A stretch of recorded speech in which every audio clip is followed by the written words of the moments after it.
Hello folks and welcome to the first ever Hearts of Iron 4 video on this channel. Right now we'll be playing Equestria at War because I don't actually remember, but a few years ago a new patch was released, Herzland, and I've played it a bit and I think that it is actually pretty good in terms of the content that it gives. I've already played a bit as Catherine and as the Griffonian Empire. So I think that I'll stick with it a bit, but I don't actually know where to start. Okay, so I think I'll go with Griffonian Empire, because why the heck not? So we've jumped right into the game, and the first thing is that of course all of the Heartland, so like some of this continent got a lot of new content. Yeah, there's a lot of it. Actually, I think that this whole political tree of Griffonian Empire got rebuilt. So let's get right into tidying our army, and I'll be with you when something interesting happens. Okay, so we have our first event, a train trip. Despite his deteriorating health, the Emperor has decided to embark on a trip across Heartsland via train in order to showcase the new Imperial railway system and, more importantly, to convince the people that his days are not yet over. Reluctantly, after heavily protesting against the trip and arguing that he should stay in bed, the Emperor doctors let him go. Nobles and commoners alike gathered at Griffonheim's brand new railway station to witness the Emperor's departure. A shining steam locomotive had been prepared with a dozen ornate cars attached to it, all but built by the finest metalworkers and carpenters money could hire. The trip was supposed to be long and last several weeks, so there was enough space and supplies for His Majesty's entire entourage. When Grover V finally arrived on his personal automobile later than expected, the noble raced to welcome him and showering him with praises about the railway project and how all would now witness the coming of modernity to the Empire. The Emperor nodded wearily, as he always did when receiving empty platitudes from greedy sycophants, and coughed. He slowly walked to the station, escorted by heavily armored Imperial knights, and was next beset by the commoners who either lauded his project or begged for reforms to give them land and bread instead of expensive trains. When he finally got inside his private railroad car, he asked not to be disturbed, sat down, sighed, and took a nap. The train whistled, signaling that its journey had begun. What's the worst that could happen? Well, you'll see. And before we even go further, I have to apologize to you like in advance, because the fonts of the events that are in HoI4 are actually pretty difficult for me to read, especially when I have to be behind my microphone. So if I do any mistakes or something like that, I do make mistakes very often. A gift from Skyfall. Today, like each year, we have received a single coin paid personally by the Chancellor of Skyfall, Ghislaine Guichard, or something like that. The coin, an idol, is sent as a replacement and consolation prize for the lost idol of Boreas. It has been 35 years since the loss of the idol and 28 since Guichard came up with that joke. He's apparently still not tired of it. Mar damn traitor. Back home, the railroad trip was a rousing success. The Emperor and his escort had first gone from Griffenheim to Bronzekreuz, where loyal damned dog nobles welcomed him extremely warmly and gave him many gifts. He then traveled to Redeveter, where he spoke with Duchess Gabriela Eagleclaw, his dear cousin and friend, and then across the Griffking River to nearby the Vlugi. I have no idea how to pronounce those names, sorry. Where he enjoyed a quiet dinner with Duke Gerlach IV of Phthisia. Next, his journey took him to Aldwingburg, where the local peasant council welcomed him, its members offering their own fresh farm produce to show their gratitude for the railroads. Soon the Emperor arrived to the free city of Romau, where Archon Arion the 12th wished to discuss politics with him in private, but was refused by the tired emperor, who was not particularly fond of the infamous zealot. A day later, he was in Greenback, where local engineers who had worked on the railway project were anxious to know if he had enjoyed the ride so far. When it came time to head to Angriver, the emperor asked if they could just go home instead, but his servants insisted that they had to complete the whole journey, so he would not, God forbid, insult Baron Leah the Vicious and Princess Dielza the Insane. Grumbling, he slept until the train arrived in Griffing, but struggled to wake up. It was all in vain, it turned out, as the Baron had no interest in meeting him. The visit to Katerinburg, or something like that, was equally swift, so they would all avoid catching a cursor too. Then finally, after many weeks, the trip had ended and the exhausted emperor returned home. But on the following day, he barely got out of the bed and complained of pain. Doctors promised to check him as soon as he had held urgent meetings with aristocrats. And so the emperor met noble after noble, hearing their petty complaints, pretending to be listening to their pleas while trying not to fall asleep, until he collapsed without warning. Archon Eros VII, who was advising the emperor, quickly came to his aid and accused the nobles of poisoning him. When he realized His Majesty had lost consciousness, the 90-year-old Griffin tried to carry him on his own and shouted for aid. The emperor was quickly rushed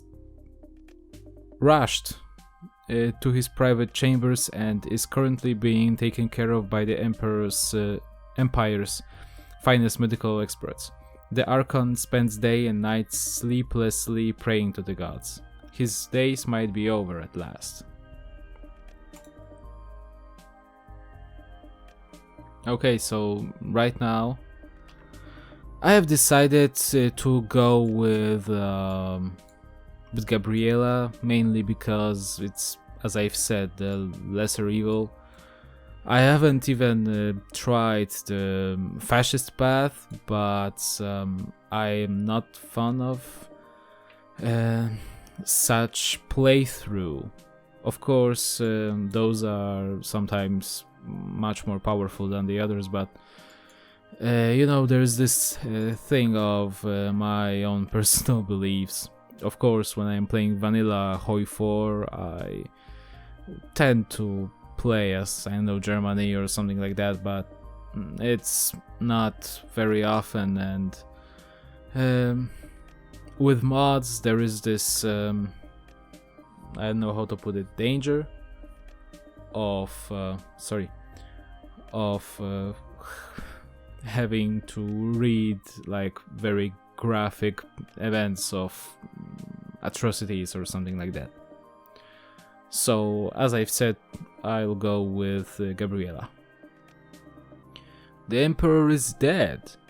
Unfortunately, after nearly a month of treatments and therapy ranging from latest scientific medicines to holy anointments by priests, zebra potions and other exotic magical mystery cures, Emperor Grover V of his name was embraced by the claws of Boreas at the age of 47. His caretakers said his last words were, "Boreas, did I do good?" His unstable and controversial reign has finally come to an end, and all of Herzland is in mourning, with black flags hoisted from Rotterdam to Stratburg and from Yale to Valsifur. His funeral procession in Griffenheim was attended by hundreds of thousands of Griffins. His closest friend, Gabriela Eagleclaw, was the only vassal who arrived in time to participate, and was seen wearing a beautiful yet mournful black gown. Archon Eros VII held a fiery sermon where he declared that an age had come to an end, but calmed down and almost broke into tears. 5 minutes of silence were observed in the city as Grover V was laid to rest in the Grand Temple of Boreas. Some would say that Grover V was a pathetic ruler, others would call him kind. Many citizens secretly despised him, yet a few pitied him instead. His father Grover IV has intended to personally groom his heir and make him into a mighty warrior, cunning diplomat and expert statesman, but died unexpectedly of a stroke when his only child was only 10 years old. So instead Grover V would become a neglected puppet while the nobles ruled the empire as they pleased, accruing more and more wealth and privileges. The young and sickly emperor was denied his throne when he turned 18 and lacked the willpower to demand it, but it later turned out he did not need to do so. The revolution of 978 brought a bloody end to the regency, and the emperor only survived thanks to Archon Eros' efforts. A counter-revolution gave him his rightful powers, but at that point he ruled over a tiny remnant of the once vast empire, surrounded by vassals who demanded autonomy in return of their contribution to the counter-revolution. The emperor spent the following tumultuous years trying to learn how to rule, which meant that many of his well-intended projects failed miserably. His last gift to the people, and possibly the only accomplishment in life, was the brand new imperial railway system that connected much of Herzland. He could be called incompetent or simply most unfortunate. Now history repeats itself. Due to his only son and heir, Prince Grover VI, not being of the age in which he is capable of ruling the country himself, a regency council consisting of nobles, merchant princes and temple officials shall take over the apparatus of state until a more suitable solution is found. We can only pray it doesn't end like the previous regency. Boreas, save us all. So Emperor dies, the Regency Council becomes leader for the non-aligned party, and we have a lot of malices that need to be addressed as soon as possible. The Emperor is dead after a long 40-year reign in Griffonian. The Griffonian Emperor Grover V passed away in the Imperial Palace, yada yada yada, we all know that. So as I've said, third time we will go with Gabriela. The Archons would have you believe that aristocrats are little more than drunken wretches burning their money away on festivities filled with debauchery. Although we cannot speak for us all, there is still a sizable hard-working majority who wish to see the empire's glory properly restored, to restore our traditions and honor. So shall it be. A letter from Skyfall. A note arrived in Griffenheim. Oh.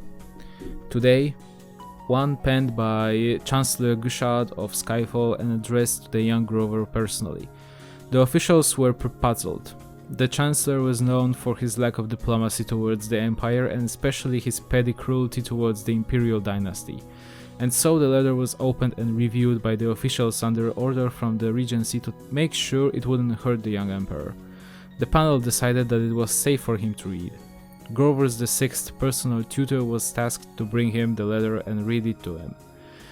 The young Emperor acquiesced without hesitation, knowing little at his age of the old Chancellor's deeds. Gushad, through his letter, offered the fledgling his condolences and went to describe what he did against his father and why. The tone was apologetic, if a bit self-serving and gentle.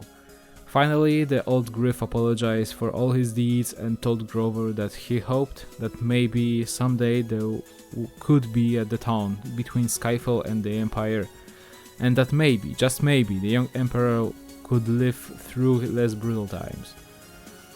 The young Grover didn't quite understand the word détente, but his eyes were watery by the end of the letter. The tutor asked him if he wanted to write an answer. Grover responded to simply write back thank you. The next week, the Foreign Affairs Ministry received the news that Gushad was sending donations to imperial charities in the name of the late emperor. At least he seems to have found decency in him. A new gift from Skyfall. I haven't seen that before. A new gift has been sent from Skyfall, a single coin in a letter. The officials were puzzled by, as Chancellor Gushad would only ever send one letter each year like clockwork, and this was a second one. Intrigued by the anomaly, the Foreign Affairs Ministry opened the letter and reviewed it, and they could only balked at the horror. The Chancellor of Skyfall had just sent them a silver Grover coin. The letter was addressed to the young Emperor and snarkily offered him a parody of condolences. It said that Gushad was offering the Grover coin, hoping that it could replace the Emperor's defunct father. The news quickly got out and caused quite a stir at court. However, it was decided that the young Emperor was not to know as to protect him in this time of grief. Yet no Griff would ever forget Gushad's cruel joke. I think that it's a mistake. I mean, it makes no sense if the dude would firstly send an apologetic letter of condolences and now would send another coin. And I don't know why it happened. Well, maybe that's some sort of event that went wrong or something like that. The Duchess takes the stand. Poor Grover. He was too young, too fragile for the cruel world. But with chance comes an opportunity. These were Duchess Gabriella's thoughts as she walked down the venerable halls of the Imperial Palace. As much as she personally considered the late Emperor her friend, she knew that he was no proper ruler. The conniving nobles have abused Grover for too long, and she was ashamed to share the same room with them. But that could be dealt with later on. She had a grand vision for the Empire, one that would make Boreas proud of Griffins again, and more importantly, give the young heir a proper territory to rule once he is old enough. But first, she must deal with Eros and his thugs. Religious officials are such a nuisance. With that, she stepped into the council's chambers. The Archon was already there, giving his sermon to the gathered nobles. What a bother! She took a seat next to the Count of Bronzehill, turning out the speech, and discussed the situation in hushed whispers. Gabriella ignored Eros' grandstanding until he finally decided to remove his old hide from the central podium. With that, she took her chances, strolled down to the center and addressed the room. My fellow nobles and other Griffins worthy of respect. The esteemed Archon speaks well of the situation. We must have stability and we must reassert our authority. But now, can we trust the Archonate to provide for our nation? She ignored the scowls, arrows, and his lackeys were sending her way. They talk of war, but do they care for the little Griffin? How can we get anywhere before we modernize our beloved Hearthland, before we help our people? I implore you all to consider the rightful choice. Cheers and applause followed, with a loud minority of jeers and claw-pointing. It didn't matter. The council will back her claim for regency, and Eros will be marginalized, consigned to the altar where he belongs, for the Empire and its noble peers. So, I think that we should now go with the kleine Säuberung, because any purge is, very harmful for the nation. Oh yeah, and I didn't read it. The Empire is more unstable now than ever before. The Emperor's death has raised even greater concerns for us, especially in the army. Many officers have become disloyal and treacherous, something that we cannot accept and tolerate if the Empire is to survive. We must purge all disloyal personnel at once, no matter the price. Oh, it's this event. The Barrack Revolt. Ferdinand Downclaw sat in his office located in one of the innumerable military bases that dotted the capital of the Griffonian Empire. Ferdinand considered himself a patriot, and in a sense that was true. He did love the Empire in his own strange way, and it was precisely because of that love that he had to rebel. In his mind, the Empire simply could not survive without a radical change in the status quo. Could an already weakened empire survive with a mere child in charge, with the nobles circling around him like vultures? No, something had to be done. Ferdinand knew that his chances of success were slim, and that he would most likely go down in history as another nameless traitor to the empire, a fool whose futile rebellion was quickly crushed. Reports started to trickle in. His forces were converging on the Imperial Palace, and soon they would face the palace guard in direct combat. Ferdinand could do nothing but wait, and hope that his soldiers could match the ferocity of the hardened defenders that they now faced. The next few minutes would decide the fate of the entire empire, and by extension the course of history itself. So this dude, Ferdinand Downclaw, is some sort of, how to put it, a secret path for the Griffonian Empire, and we may let him come into power, but right now, not today, we will play as Gabriela and the non-aligned faction. So yeah, the revolt is crushed. So, okay. A traitor's death.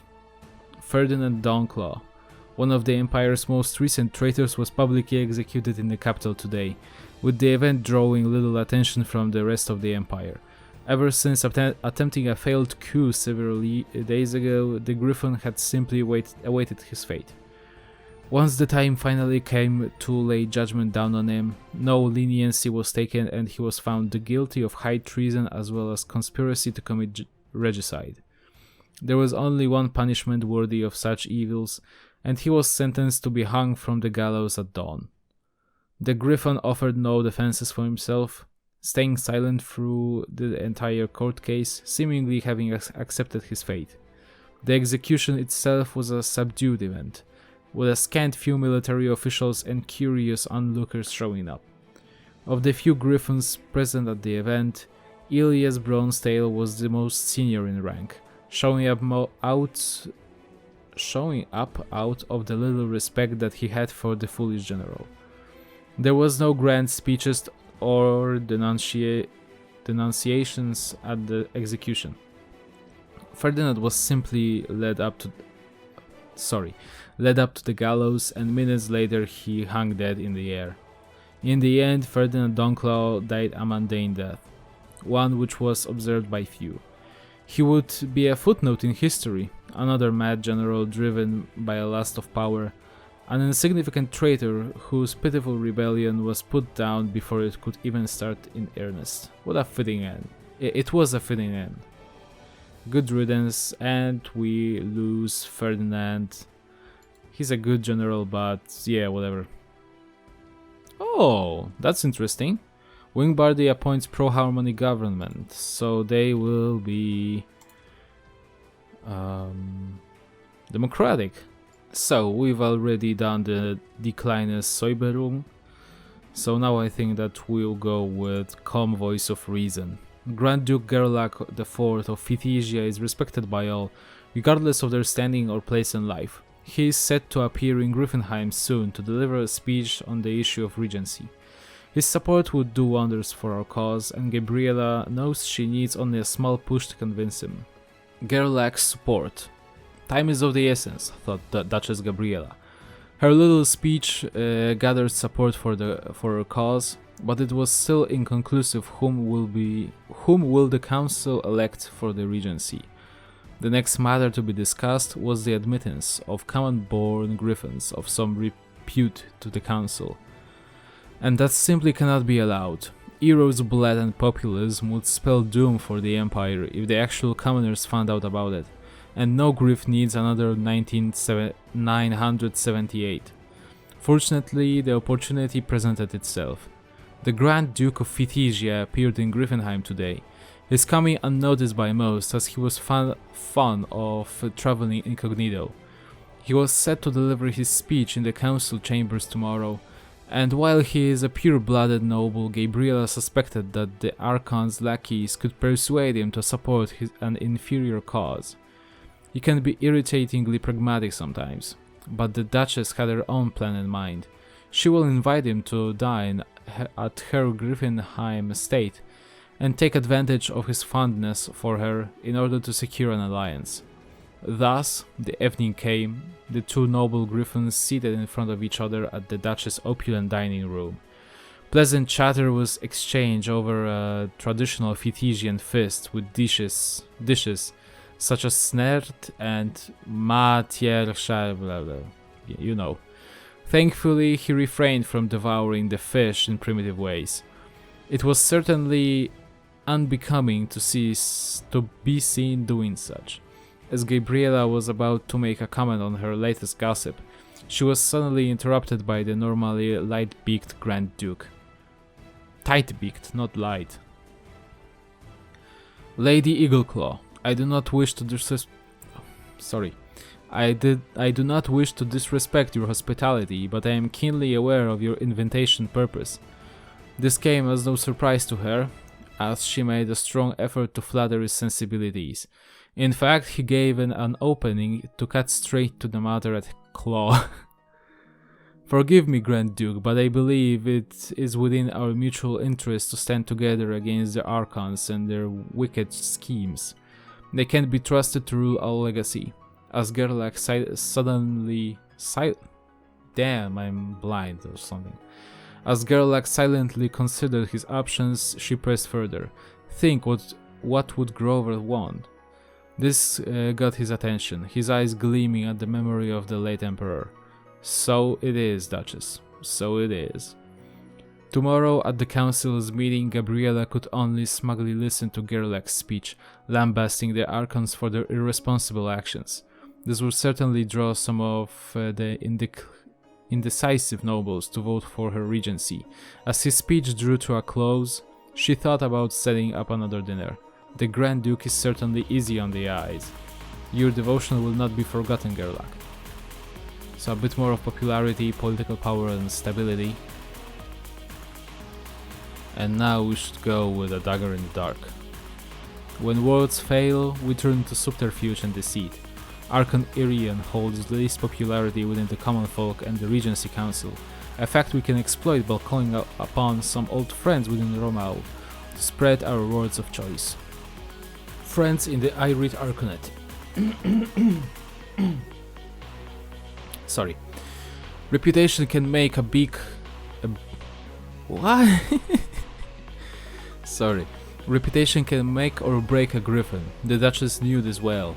Many nobles were left disgraced once this attention of unflattering comments landed on them, regardless of whether there was any substance or truth in them. Sometimes a noble griff simply crossed the wrong pier. Such were the rules of the country intrigue, and Gabriela was keenly aware of them. Which was why she decided to use these same tactics against the Archons. Although Eros and Proteus were unfortunately too beloved and incorruptible, the same could not be said for the weakest link, Irian. It was an open secret that he conducted himself in a manner considered shameful by even the priesthood of Air standards. Gabriela knew just how to exploit this situation. She was a friend of a local priest named Hephaestus, whose advancement was snubbed by Irian plenty of times. She was certain that he will open to the suggestions of revenge, in exchange for an open seat in the Arcanet, once the True Order took control. With that she began writing a letter, which would arrive tomorrow in Romao. The following week saw plenty of controversy in Romao and beyond, as multiple accusations emerged targeting various high-ranking religious officials. The common Griffins were outraged to hear that their alms ended up funding extravagant parties, and worse yet, the tales of abuse committed upon young initiates.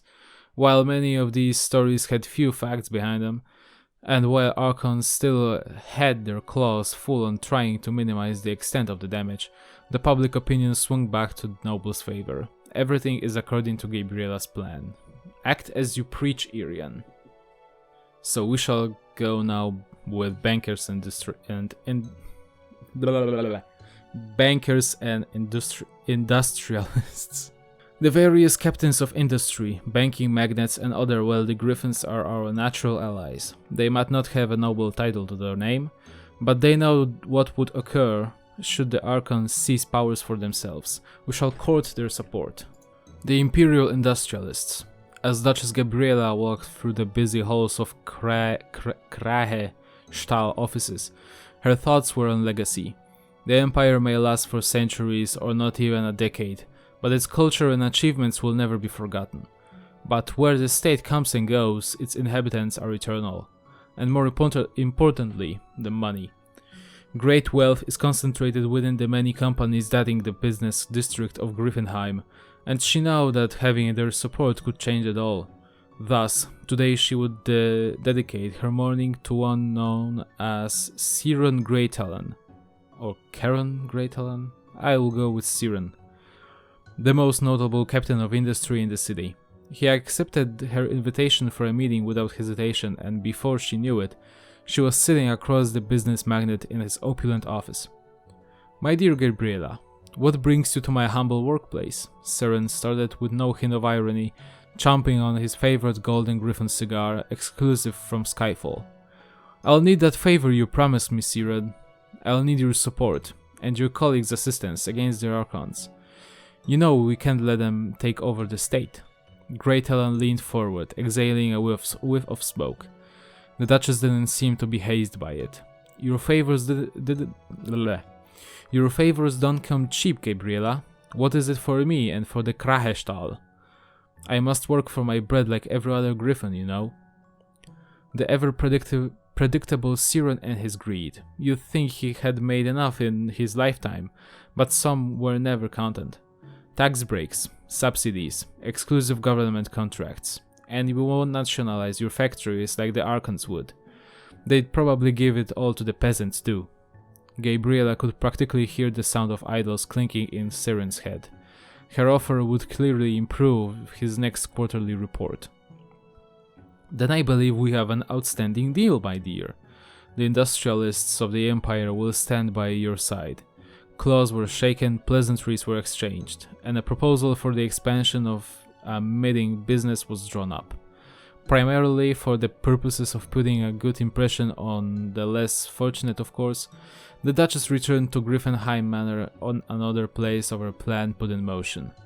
It wouldn't be long until she had everything she needed. Siren is a decent Griffin once you get to know him.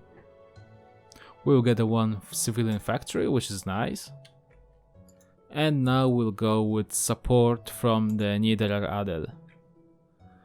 The insurrection of 978 has done wonders in killing the numbers of peers, yet there still remains a large amount of them who hold the title more than a fancy who hold little more than a fancy title before their name.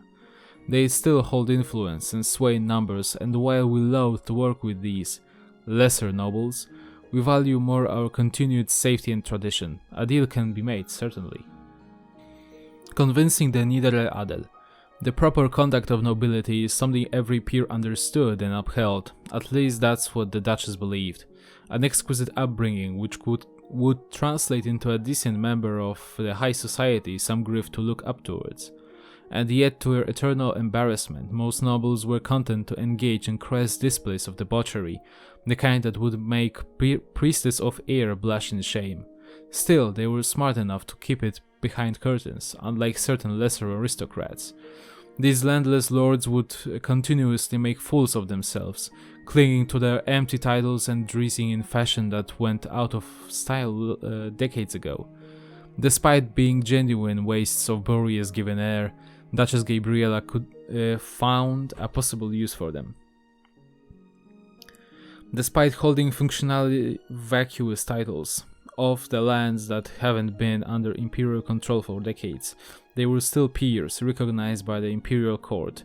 As such, should a sufficient number present their cause to the Regency Council, there would be no choice but to be accepted. Gabriella only needed a few more claws on her side, as claimed the Regency for herself, and despite the distaste of their further mockery of the peerage, went forth to persuade a sufficient number. It would be a busy day, but at least she knew where most of them spent their days. It would be a simple matter what to say and promise, and no guarantee for following on them later on.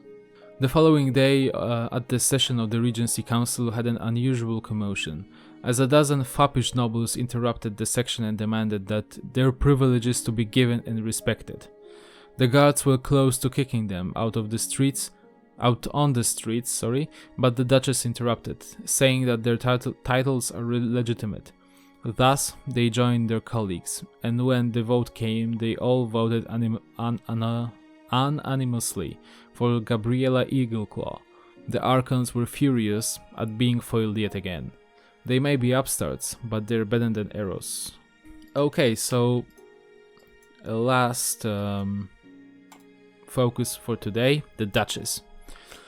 Duchess Gabriella Eagleclaw of the Strawberry Duchy, the late Emperor's cousin, is the only suitable choice for a regent. Who knows better to lead the nation than its stalwart protectors of tradition? The empire shall be restored, and the nobility reputation will be purified. Meeting the Emperor. Grover, my child, could you please come out from your room? The newly minted regent of the empire, Gabriella Eagleclaw, pleaded once again to the closed door. It was a grand success of politics to have come this far, for sure, and the look on Eero's face was priceless, but Gabriella now had a more personal conundrum to deal with. The young emperor must be protected from things he could not truly understand yet. "Where is Daddy? I want my daddy back," the young Grover sobbed in his chambers. Gabriella could have easily gotten the door open, but she didn't want to force the poor chick. She had to be motherly. "Grover, I will explain everything to you, everything if you allow me to come inside. I promise it will be better." She spoke calmly and slowly. The little scheme was a success, and the doorway slowly opened. Gabriella did not have a moment to observe the insides before she was pounced on by her weeping nephew. Quickly she embraced Grover and placed a claw on his head, comforting as best as she knew. Auntie Gaby? Why can't Daddy come back? He was okay some time ago." No Griff really relished experience of death, Gabriella thought inwardly. My dear nephew, your father was strong and wise, but he is in a better place now. Which means you are the emperor now, and I will be your regent. Reject? What is that? It means I will be handling your more difficult duties until you grow up and become a proper adult. Your father would have wanted this. He was a very what? He was a very dear friend to me too. Okay, but I still miss Daddy. We all do, but we cannot spend all day crying. There is much work left to be done. Would you like to come with me to the throne room? The little emperor's eyes brightened at the mention of the throne room. Gabriela knew he was very fond of rich decorations. Alright, I think I'm ready to go now. Very good, my child. Make yourself presentable and we will get going. You're in safe you are in safe clothes now, little Grover. So, now it's the end. I know it's not much of an episode because I just read as best as I could all the events, but I think that now it will go a bit more interesting as the whole Reichspakt will crumble and some wars will to be waged. So that's it for today's video. I hope you liked this episode. Like, comment, subscribe, and I'll see you in the next one.